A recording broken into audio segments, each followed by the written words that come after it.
الحمد لله وكفى والصلاة والسلام على سيد الرسل وخاتم الأنبياء وعلى آله وأصحابه الشرفاء. أما بعد فأعوذ بالله من الشيطان الرجيم.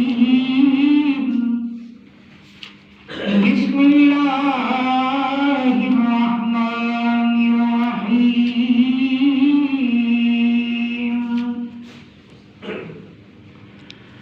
كنتم خير أمة أخرجت للناس تأمرون بالمعروف وتنهون عن المنكر وتؤمنون بالله ولو آمن أهل الكتاب لكان خيرا لهم منهم المؤمنون وأكثرهم الفاسقون.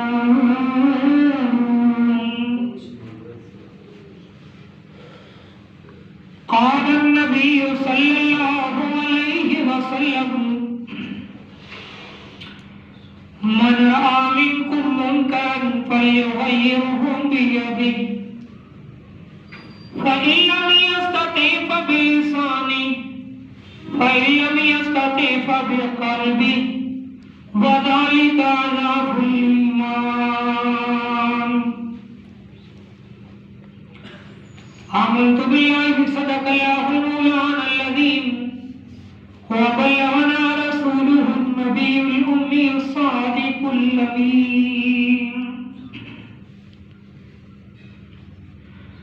بہر دنیا چند روز ہے، بہر دنیا چند روز ہے، نہ چل یہاں سر اٹھا اٹھا کر. بہر دنیا چند روز ہے، نہ چل یہاں سر اٹھا اٹھا کر. ہزاروں نقش اللہ نے بنا دیے، ہزاروں نقش اللہ نے مٹا دیے بنا بنا کر. ہمیں کوئی ملے یا نہ ملے، ہمیں کوئی ملے یا نہ ملے، بس مصطفیٰ ہی ملے. وہ شے ملے، وہ چیز ملے کہ جس کے ملنے سے خدا ہی ملے. ان اللہ وملائکتہ یصلون علی النبی یا ایھا الذین آمنوا صلوا علیہ وسلموا تسلیما. دوسری پڑھ. اللہم صلی علی محمد وعلی آل محمد کما صلیت علی ابراہیم وعلی آل ابراہیم انک حمید مجید. اللہم بارک علی محمد وعلی آل محمد کما بارکت علی ابراہیم وعلی آل ابراہیم انک حمید مجید. قابل صد احترام میرے محترم عزیز دوستوں، بزرگوں اور بھائیوں، میں نے اللہ رب العالمین کے پاک کلام مقدس سے پارہ نمبر 4 سے چند آیات مقدسہ تلاوت کی ہے اور حدیث پاک وہ پڑھی ہے جس کے اندر حق اور سچ کا پیغام، ہر برائی سے روکنے کے لیے اللہ رب العالمین نے امام الانبیاء صلی اللہ علیہ وسلم کی زبان اقدس سے وہ بات بیان فرمائی جو امت کے لیے ایک رہنما سبق ہے. میرے بھائیوں، اللہ رب العالمین نے دنیا میں انسان ذات کی بھلائی کے لیے جب اللہ نے انسانوں کو بنایا تو اللہ تعالیٰ نے انسان ذات کی رہنمائی کے لیے اللہ تعالیٰ نے انبیاء کو نازل فرمایا، انبیاء کو پیدا فرمایا۔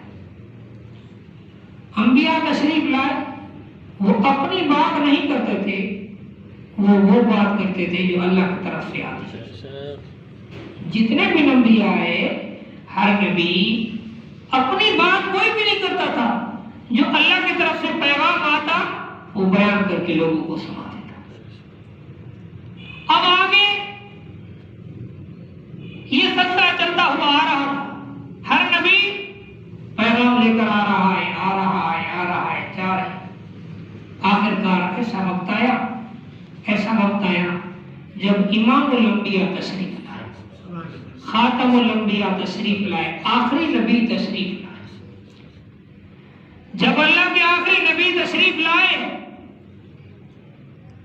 تو نبوت کا دروازہ اللہ نے بند کر دیا، اب نبی کوئی نہیں آئے گا، آخری نبی ہے۔ حضور علیہ السلام نے خود بھی فرمایا نہ خاتم النبیین لا نبی بعدی، فرمایا میں آخری نبی ہوں، میرے بعد کوئی نبی نہیں آئے گا، لیکن یاد رکھنا میرے بعد ثلاثون دجالون کذابون، فرمایا 30 دجال اور کذاب آئیں گے، وہ یہ کہیں گے کہ ہم نبی ہیں، لیکن یاد رکھنا انا خاتم النبیین لا نبی بعدی، میں آخری نبی ہوں، میرے بعد کوئی نبی نہیں آئے۔ یہ اللہ کے نبی نے خود فرما دیا تاکہ امت کا ایمان محفوظ ہو جائے۔ اگر بالفرض اللہ کسی کو نبی بناتے، اللہ کسی کو دنیا میں اگر اور نبی آنا ہوتا، حضور علیہ السلام نے فرمایا لو کان بعدی نبی لکان عمر بن الخطاب۔ حضور علیہ السلام نے فرمایا میں آخری نبی ہوں، اللہ کے نبی نے فرمایا میں آخری نبی ہوں، میرے بعد کوئی نبی نہیں آئے گا، لیکن اللہ اگر کسی کو نبی بنانا چاہتا، اللہ کہتا میں کسی کو نبی بنانا چاہتا، لکان عمر بن الخطاب کو اللہ نبی بنا دے، لیکن وہ نبی نہیں، وہ صحابی ہے۔ تو میرے محترم عزیز دوستو، حضور علیہ السلام والا کام، یہ کام اب اللہ کے نبی دنیا کے جہان سے جب تشریف لے گئے، صحابہ حیران پریشان۔ حدیث پاک کے اندر آتا ہے اتنے صحابہ حیران اور پریشان ہو گئے کہ پتہ نہیں چل رہا تھا ہمیں اب کیا کرنا ہے، کہ اب شاید دین ختم ہو گیا، نیا دین آئے گا، کیا ہوگا کیا نہیں ہوگا، پریشان ہو گئے۔ اس وقت سیدنا صدیق اکبر نے ایک خطبہ ارشاد، حضرت عمر بن خطاب اتنے جوش میں آ گئے، کسی نے بولا، اگر کسی نے بول دیا نا کہ اللہ کے نبی دنیا کی جہان سے تشریف لے گئے، وفات پا گئے، تو میں تلوار کی گردن اڑا دوں، جوش میں آ گئے، نبی کے لیے سے بولتے ہو۔ جب صدیق اکبر سب سے پہلے صحابی تھے، وہ پہلے تشریف لائے، ممبر پر آئے، کیا فرمایا؟ من کان یعبد محمد فقد مات، فرمایا ومن کان یعبد اللہ فقد حی لا یموت، فرمایا اگر کوئی شخص اللہ کے نبی کی بات کرتا تھا تو وہ تو وفات پا گیا، جو شخص اللہ کی بات کرتے تھے، اللہ زندہ ہے، حی القیوم، ہمیشہ رہنے والا ہے، تو اس لیے اگر تم اللہ پر ایمان لاتے تھے تو اللہ کا قرآن بھی باقی ہے، اللہ کی ذات بھی باقی ہے، کیوں پریشان ہو تم؟ حدیث پاک کے اندر ہے جب اسی سپارے کے اندر وہ آیت ہے وما محمد الا رسول قد خلت من قبلہ الرسل افإن مات او قتل انقلبتم على اعقابکم ومن ينقلب على عقبیہ فلن يضر اللہ شیئا۔ فرمایا صحابہ کہتے ہیں جب صدیق اکبر نے خطبہ ارشاد فرمایا وما محمد الا رسول، محمد صلی اللہ علیہ وسلم اللہ کے رسول تھے، اس سے پہلے بھی رسول گزر چکے ہیں، دنیا کا جہان چھوڑا ہے، اگر اللہ کے نبی دنیا کے جہان سے چلے گئے کیوں پریشان ہوتے ہو؟ اللہ کے نبی نے قرآن پاک دیا ہے، اللہ پاک کی پہچان کروائی ہے، اب اسی پیغام کو لے کر آگے چلنا ہے۔ حدیث پاک کے اندر آتا ہے جب صدیق اکبر نے قرآن کی آیت پڑھی، صحابہ کہتے ہیں جب یہ قرآن کی آیت پڑھی گئی ہم نے ایسے سمجھا یہ یاد آیت تو میں بھول گئے تھے، اس پریشانی کی کیفیت میں ہم بھول چکے تھے۔ تو جب آیت پڑھی ہمیں پتہ چلا کہ اللہ اکبر، ہمیں اپنے ایمان سے ادھر ادھر نہیں ہونا، ہم نے اپنی پوری زندگی قرآن کے اوپر قربان کر دی۔ لیکن اس پیغام کو کون لے کر جائے گا؟ اس پیغام کو امت میں کون لے کر جائے گا؟ امت میں یہ مسلمان لے کر جائے گا، امت مسلمان لے کر جائے گی۔ ابھی اس آیت میں وہ سبق ہے، فرمایا کنتم خیر امت اخرجت للناس، تم بہتر امت ہو، جتنے بھی امتیں دنیا میں آئی ہیں ان سب میں سے سب سے بہتر امت اللہ نے آپ کو بنایا۔ امت مسلمہ کو اللہ کے قرآن پاک میں آپ کی تعریف ہے۔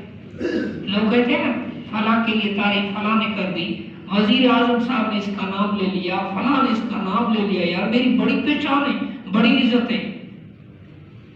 اللہ نے آپ سب امت مسلمہ کا نام لیا ہے، اس سے بڑا اعزاز اور کون ہو سکتا ہے؟ جس چیز کا اللہ اعلان کر دے کہ تم بہترین امت ہو۔ کام کیا ہے بہتر امت کا؟ تامرون بالمعروف، لوگوں کو نیکی کا حکم کرتے ہو، برائیوں سے روکتے ہو، یہ امت مسلمہ کا کام ہے۔ حدیث پاک کے اندر آتا ہے من رأى منکم منکرا فلیغیرہ بیدہ، آپ میں سے کوئی شخص کسی برائی کو دیکھ لے تو پھر اس کو طاقت سے روکے۔ اگر کس چیز سے روکے؟ طاقت سے روکے۔ جتنی اللہ نے قوت دی ہے تو طاقت سے روکے۔ طاقت نہیں ہے فَإِن لَمْ يَسْتَطِعْ فَبِلِسَانِهِ، اگر ہاتھ کی طاقت نہیں ہے تو پھر اپنی زبان سے اس برائی کو روکے کہ یہ گناہ ہے، یہ غلط کام ہے، نہ کرو، زبان سے روکے۔ اگر زبان کی بھی طاقت نہیں ہے فَبِقَلْبِهِ، پھر اس برائی کو دل میں برا سمجھے۔ وَذَلِكَ أَضْعَفُ الْإِيمَانِ، یہ ایمان کا کمزور ترین درجہ ہے۔ کمزور ترین درجہ ہے کہ انسان ایک تو روکتا نہیں برائی کو، روکنے کے بجائے زبان نہیں چلا سکتا، اس کے بعد اپنے دل میں برا محسوس۔ آج کیا ہوتا ہے؟ آج ہمارے یہ ہوتا ہے کہیں پر اگر کوئی برائی نظر آتی ہے نا، ہمارا کیا جائے، یہ جانے رہے گا اپنے بندہ، اللہ کو خود حساب دے گا، ہم کیوں جائیں، کیوں روکیں۔ یہ ہو گیا ہے۔ یہ موسیٰ علیہ السلام کی قوم کا حال تھا۔ موسیٰ علیہ السلام کی قوم کے لیے اللہ نے فرمایا کہ بھائی سنو، ہفتے والے دن آپ نے مچھلی نہیں مارنی، شکار نہیں کرنا مچھلی کا، تو انہوں نے ایک اٹکل بنائی۔ اب کیا کیا اٹکل کہ ہفتے والے دن مچھلی ساری کھلی ہوئی نظر آ رہی ہے، بہت زیادہ نظر آ رہی ہے، لیکن اب کیا کریں؟ اب منع تھی، شریعت کا حکم تھا، امتحان تھی، آزمائش تھی، اب مارنی نہیں ہے۔ انہوں نے کیا کیا؟ مچھلی کے لیے راستہ بیچ میں وہ تھوڑا سا پانی کھول دیا، مچھلیاں جب ادھر ہوگی ادھر سے بند کر لیا، دوسرے دن وہ مچھلیاں مار لیتے۔ وہ پیانے کے ساتھ جس طرح جال کے اندر پھنس گئی، اب کل نکالیں گے پانی والے کی طرف، یہ اٹکل بنا لیتے، یہ طریقہ کار بنا لیتے۔ اب اس کے اندر 2-3 جماعتیں بن گئی۔ کتنی جماعتیں بن گئی؟ 3 جماعتیں بن گئی۔ ایک جماعت نے کہا، جو ایک جماعت وہ تھی جو برائی کا کام کرتے رہی تھی، ایک طریقہ کار ہے اٹکل کے طریقے سے کہ اس دن مارنا نہیں ہے، لیکن ایک مچھلی کو اپنے پانی کی طرف ڈال دینا تاکہ شکار میں پھنس جائے، کل ہم نکال لیں گے، اپنے تالاب میں ڈال لیں۔ تو ان میں سے جب 2 بچ گئی، ایک جماعت نے کیا کہا، فرمایا اللہ کے حکم کے ساتھ مذاق کیوں کرتے ہو؟ جب اللہ کا حکم ہے اس دن نہیں مارنا تو نہ مارو، گناہ کا کام ہے، موسیٰ علیہ السلام نے روکا ہے، تم یہ کیا کر رہے ہو؟ تو وہ لوگ خود بھی روک رہے تھے، دوسروں کو بھی روک رہے تھے۔ اب تیسری جماعت وہ تھی، اس نے بولا ہمارا کیا جائے، ہمارا کیا جائے، ہم تو خود روک رہے ہیں، باقی خود جانے، ان کا کام نہیں، ہمارا خود اپنا حساب دیں گے۔ جب اللہ کا عذاب آیا، اللہ کی پکڑ آئی، تو وہ دونوں جماعتیں، ایک جو اٹکل کے ساتھ، پلاننگ کے ساتھ، منصوبے کے ساتھ مچھلیاں پکڑ رہی تھی، وہ بھی اللہ کے عذاب میں گرفتار، اور وہ دوسری وہ جماعت جو برائی سے نہیں روک رہی تھی، وہ بھی عذاب میں گرفتار۔ بچ وہ گئی جو برائی سے روک رہی تھی۔ ہمارے ہاں بھی امت مسلمہ کا کام ہے حق کے پیغام کو دنیا میں پہنچا۔ اب مجھے بتاؤ کتنے مسلمان ہیں جو خود کو کلمہ نہیں آتا تو دوسروں کو دعوت کیا دے گا؟ جو خود کو کلمہ نہیں آ رہا تو دوسروں کو دعوت کیا دے گا؟ تو ایک واقعہ بہت بڑا مشہور ہے، تو ماشاءاللہ ہمارے پٹھان بھائی بھی بیٹھے ہوئے ہیں۔ تو ایک بندے نے بندوق اٹھا کر ایک بنیا کو پکڑ لیا، خبردار کلمہ پڑھو۔ کلمہ پڑھتا نہیں پڑھتا تو پڑھو، مسلمان کیوں نہیں ہو جاتا؟ اب بیچارہ وہ بنیا بڑا پریشان، بھائی میں نان مسلم ہوں، میں کلمہ کیسے پڑھوں؟ میں ہندو ہوں، بھائی ہندو ہے کچھ کلمہ پڑھ، مسلمان کیوں نہیں ہوتا تو؟ ایک مسلمان ہو جا نا، مسلمان ہو جا، کیوں نہیں ہوتا مسلمان؟ اس نے بولا میں بنیا ہوں، میں کیسے کلمہ پڑھوں؟ میں نان مسلم ہوں۔ نہیں آپ نے پڑھنا ہے۔ اس نے بولا چھوڑے ورنہ آپ کو بندوق چلاتا ہوں۔ اب بیچارہ پریشان ہوں، کس کے ساتھ پھنس گیا ہوں؟ تو اس نے بولا اب ایسے کرو، میں ہوں نان مسلم، مجھے کلمہ پڑھنے آتا نہیں ہے، آپ ایسے کرو آپ کلمہ پڑھ کر مجھے سناؤ، پھر میں کلمہ پڑھ لیتا ہوں۔ تو جب اپنے اوپر بات آ گئی اس نے کہا چلو تیرا نصیب اچھا ہے، مجھے بھی نہیں آتا، تیرا نصیب اچھا ہے تو بچ گیا۔ ہمارا مسلمانوں کا حال یہ ہے کہ خود احکامات کے اوپر عمل نہیں کریں گے تو لوگ کیسے ہمارے باتوں میں اندر آئیں گے؟ جب ہم خود نیک کام نہیں کریں گے، حق کی بات خود نہیں کریں گے، خود برائی میں پھنسے ہوں گے، خود شریعت کے خلاف ہم کام کر رہے ہوں گے، مجھے بتاؤ تو ہم کو دیکھ کر کیا لوگ مسلمان ہوں گے؟ کیا ہماری بات کے اوپر اثر ہوگا؟ ہماری بات کے اوپر کون عمل کرے گا؟ صحابہ کرام کیا کہتے تھے؟ آمنو کما آمن الناس، ایمان لاؤ جس طرح صحابہ کرام نے ایمان لایا، جس طرح ہم نے ایمان لایا اس طرح ایمان لا کے دکھاؤ۔ حدیث پاک کے اندر آتا ہے انڈونیشیا کے اندر صرف 4 صحابی گئے ہیں۔ کتنے صحابی؟ 4 صحابہ کرام گئے ہیں، وہ گئے بھی دنیا کے مقصد سے، انہوں نے وہاں پر شریعت کے مطابق کاروبار کیا، 4 دکان کھولے، اتنا بہترین انداز سے اس نے کاروبار کو رزق حلال کے طریقے سے چلایا، غریبوں کا احساس کیا، سب کی فکر کی آج میرے پاس گاہک آ گئے تو اب اس بندے کے پاس نہیں ہے، میری بکری ہو چکی ہے، اب اس کے پاس چلے جاؤ۔ اس نے کہا آج میری ہو کے فلاں گئی، ایک دوسرے کے احساس اور ہمدردی۔ اللہ تعالیٰ نے ان 4 صحابہ کی محنت اس کاروبار کے رزق حلال شریعت کے مطابق کرنے کی وجہ سے اللہ رب العالمین نے 18 جزائر، سب سے زیادہ مسلمانوں کی جو آبادی ہے وہ انڈونیشیا میں، اللہ رب العالمین ان کی محنت سے سارا انڈونیشیا مسلمان کر دیا۔ یہ کیا ہے؟ ہم اور آپ اب کیا ہو گیا پتہ ہے؟ ہمارے یہاں کیا ہوتا ہے کہ کوئی کاروبار کر رہے ہیں، ویسے ہم بڑے دیندار، جب کاروبار کا معاملہ آتا ہے نا وہاں پر ہم جو ہے نا بڑے ڈاکو بن جاتے ہیں، ریاض کا نام نہیں ہوتا، غریب کا احساس نہیں ہوتا، بس کمائی کی فکر ہوتی ہے۔ مجھے بتاؤ پھر ہمارا اللہ کے نبی صلی اللہ علیہ وسلم نے جو شریعت کے احکامات بتائے ہم ان کو کیسے مد نظر رکھا؟ ہمدردی ہمارے اندر آئی، اخلاص آیا، کسی کے لیے خیر خواہی آئی۔ خیر خواہی آپ چاہتے ہو ہمارے ساتھ ریاض ہو، ہمارے ساتھ بھلائی ہو، تو دوسرے مسلمان کے ساتھ آپ کی ریاض کیوں نہیں؟ اس کا خیال کیوں نہیں رکھتے؟ اللہ اکبر۔ میرے محترم عزیز دوستو، اللہ رب العالمین کے صحابہ کرام نے اپنی زندگی میں اس قرآن پاک کو سینے سے لگایا، ہر حکم کو اپنے آنکھوں کا سر کا تاج سمجھا۔ اللہ رب العالمین نے دنیا میں صحابہ کے نام کو چمکا دیا، صحابہ کے نام کو چمکا دیا۔ باقی رہا مسئلہ کہ کوئی آدمی کسی گاؤں میں جائے تو بکری اس آدمی کو کچھ نہیں کہے گی، حلال جانور ہے نا، حلال جانور گائے ہے، کچھ بھی ہے، راستے میں گزرے گا وہ کچھ نہیں کہ وہ اپنے حساب سے جائے گی۔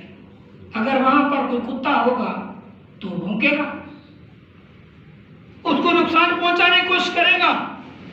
یہی طریقہ ہے۔ اللہ کے نبی پاک صلی اللہ علیہ وسلم کے صحابہ نے پوری دنیا میں اسلام کا نام روشن کر دیا، کتنے ممالک فتح کیے، وہاں پر اسلام کا بول بالا کر دیا، وہاں پر اسلام کے نام کو روشن کر دیا۔ آپ کو پتہ ہے جو اس کی نسل ہوگی، کتوں کی نسل ہوگی، وہ صحابہ پر بھونکے گی. یہ مسلمانوں کی نسل نہیں ہے کہ لوگ بولتے ہیں مسلمان کیوں نہیں ہے. وہ مسلمان ہو ہی نہیں سکتا جس کو اللہ کے نبی کو اپنے ساتھ سنائے آج بھی جنت کے اندر سو رہے ہیں. آپ کو پتہ ہے نبی پاک صلی اللہ علیہ وسلم کا روزہ مبارک جو ہے جنت کا ٹکڑا ہے، جنت کا ٹکڑا ہے. یہاں تک کہ ہمارے علماء دیوبند کا عقیدہ اور ایمان ہے کہ اللہ کے نبی پاک صلی اللہ علیہ وسلم کے روزے مبارک کا شان عرش سے بھی اوپر ہے، عرش سے بھی اوپر ہے. جب اللہ کے نبی صلی اللہ علیہ وسلم عرش پر گئے تو اپنی جوتے مبارک کو اتارنے لگے. آواز ہے کہ میرے محبوب جوتے اتارنے نہیں ہیں، جوتے اتارنے نہیں ہیں، آپ جوتے پہن کر آئیں تاکہ دنیا والوں کو پتہ چل جائے میرے نبی کے جوتے مبارک کا شان پہ عرش سے اوپر ہے، عرش سے اوپر ہے. تو مجھے بتاؤ جب جوتا مبارک عرش کے ساتھ عرش کے اوپر آ رہا ہے، جو جسم مبارک کو اللہ کے نبی کے جسم مبارک کو مٹی مبارک لگی ہے تو اس مٹی مبارک کا شان کیا ہو. اس لیے ہمارا عقیدہ اور ایمان ہے کہ اللہ کے نبی پاک صلی اللہ علیہ وسلم کا جو روزہ مبارک ہے یہ جنت کا ٹکڑا ہے. اور حدیث پاک کے اندر آتا ہے ما بین بیتی و منبری روضۃ من ریاض الجنہ، میرے ممبر اور روزے کے درمیان میں جو ٹکڑا ہے یہ جنت کا ٹکڑا ہے، یہ جنت کا ٹکڑا ہے. ریاض الجنت. اللہ رب العالمین آپ کو حج اور عمرہ کرنے کی توفیق نصیب فرمائے اور رضا رسول اللہ پر اللہ تعالی آپ سب کو پہنچائے جہاں پر ریاض الجنت پر آج بھی وہ حدیث پاک لکھی. یہاں نماز صحابہ کرام پڑھتے تھے، یہاں بھی یہ وہ ٹکڑا ہے، اس کی قالین جو ہے تھوڑا سا سبز کلر کی اس کو قالین کو الگ کیا ہوا ہے. آدھی عورتیں وہ نماز پڑھتی ایک سائڈ پر مسلمان مرد پڑھتے ہیں.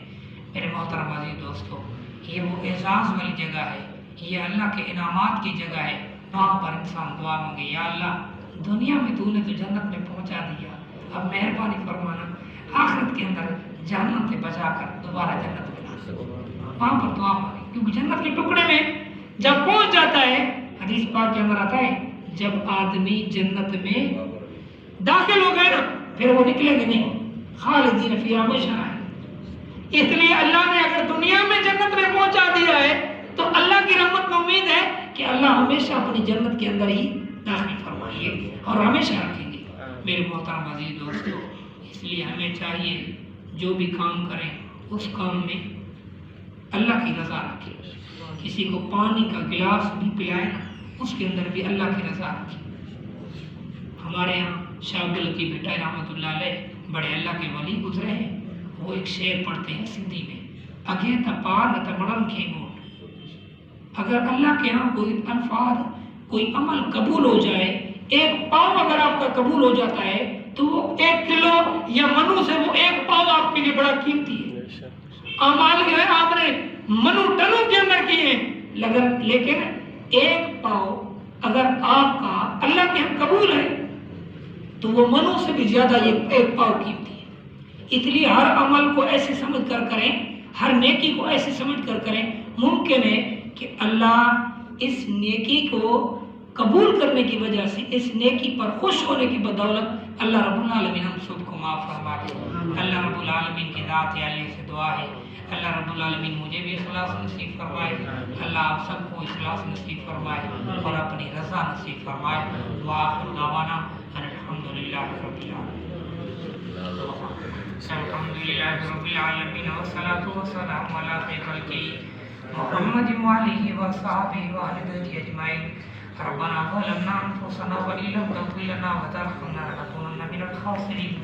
اللهم انا نسألك العفو والعافية والمعافاة في الدنيا والآخرة. اللهم احسن عاقبتنا في الامور كلها واجرنا من خزي الدنيا وعذاب الآخرة. ربنا آمنا فاكتبنا مع الشاهدين. ربنا افرغ علينا صبرا وثبت اقدامنا وانصرنا على القوم الكافرين وانصرنا على القوم الظالمين. وصلى الله تعالى على خير خلقه محمد وآله وصحبه وآل بیتہ اجمعین برحمتک یا ارحم الراحمین. سارا ساتھی تشریف رکھی، ساتھی نے کچھ کرام